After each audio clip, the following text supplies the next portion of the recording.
अस्सलाम वालेकुम, hello guys, this your friend mister Shahideen Afridi. तो आज का हमारा टॉपिक है emergence of cell theory. Guys, हमने 3 चैप्टर्स ऑलरेडी कंप्लीट किए, इनके लेक्चर मैंने अपलोड किए और आज हम चैप्टर नंबर 4 क्लास 9 बायोलॉजी का हम स्टार्ट करने जा रहे हैं। ठीक है गाइस, अब चैप्टर नंबर 4 में हम क्या पढ़ेंगे, हम सेल एंड टिश्यू के बारे में थोड़ा सा मालूमात करेंगे, मतलब थोड़ा स्टडी करेंगे।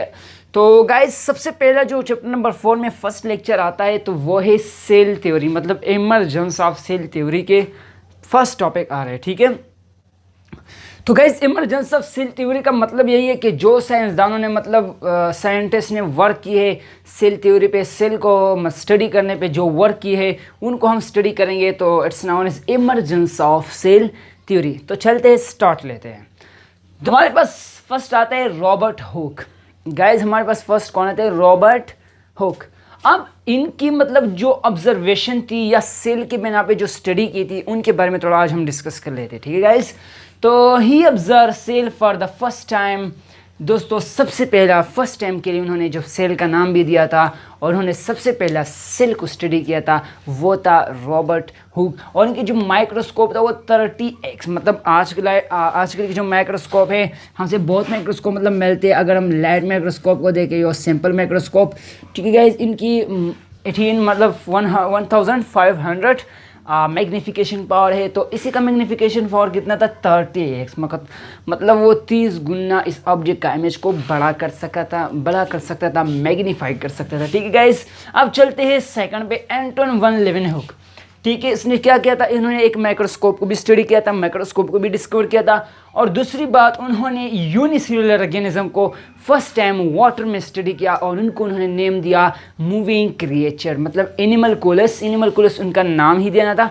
और ये वर्ड्स, इसका मतलब यही है कि मूविंग क्रिएचर मतलब जो हरकत कर रहे हैं वो मखलूक़ात, उन्होंने इसका नाम दिया। ठीक है गाइस, आगे चलते हैं, थर्ड नंबर पर आ रहा है जीन बैप्टिस्ट डेनमार्क। ठीक है गाइस, इन्होंने क्या किया था कि ऑब्जर्व, मतलब प्लांट और एनिमल सेल को ऑब्जर्व किया और इसने क्या निकाला, उन्होंने ये कहा कि गाइस, हमारे पास जो भी प्लांट है, जितने भी एनिमल्स हैं, वो बने हैं सेलुलर टिश्यू से। ठीक है, इनका फर्स्ट लेवल क्या है, सेलुलर टिश्यू। अब सेकंड पे चलते हैं, हमारे पास जो कि आ रहे हैं रॉबर्ट ब्राउन। गाइस, इनकी डिस्कवरी और इनकी जो कंट्रीब्यूशन था वो सेल के बिना पे हम देखते हैं कि इनका किया गया था। तो study the nucleus in plant cell. Guys, उन्होंने सबसे पहले प्लांट सेल में क्या कर दिया,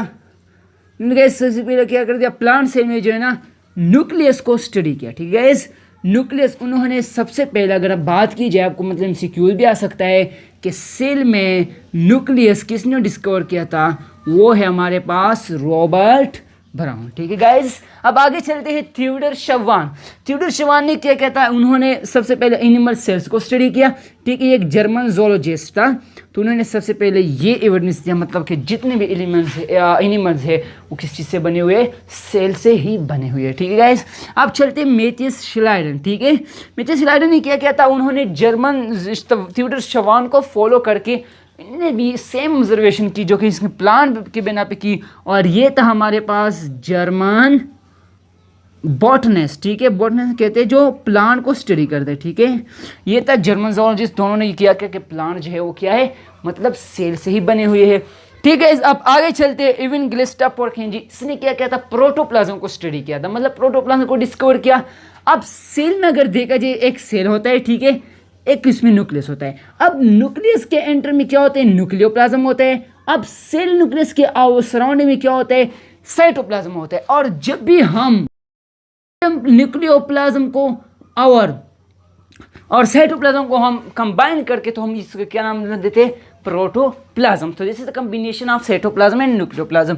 अब रदरफोर्ड, उसका क्या था, उन्होंने सेल डिवीजन पे स्टडी किया कि मतलब अगर दूसरा सेल आता है तो ये प्री एग्जिस्टिंग सेल से आएगा, मतलब जो पहले से सेल मौजूद है उनसा जो सेल आ जाएगा। ठीक है गाइस, अब उन्होंने क्या नाम दिया, ओमनी सेलुला एसिला, ये इनके वर्ड्स थे, जिसका मतलब यही है कि new cell arise from pre existing cell. ठीक है गाइस, अब चलते हैं लुईस पास्चर के बारे में। उन्होंने क्या किया था कि उनका जो रदरफोर्ड का जो आइडिया था, उन्होंने एक्सपेरिमेंटली प्रूफ किया बैक्टीरियल सेल में कि बैक्टीरियल सेल जो था वो एक सेल डिवाइड हो रहा था 2 सेल में, फिर वो सेल फिर से डिवाइड हो जाता 2 सेल में।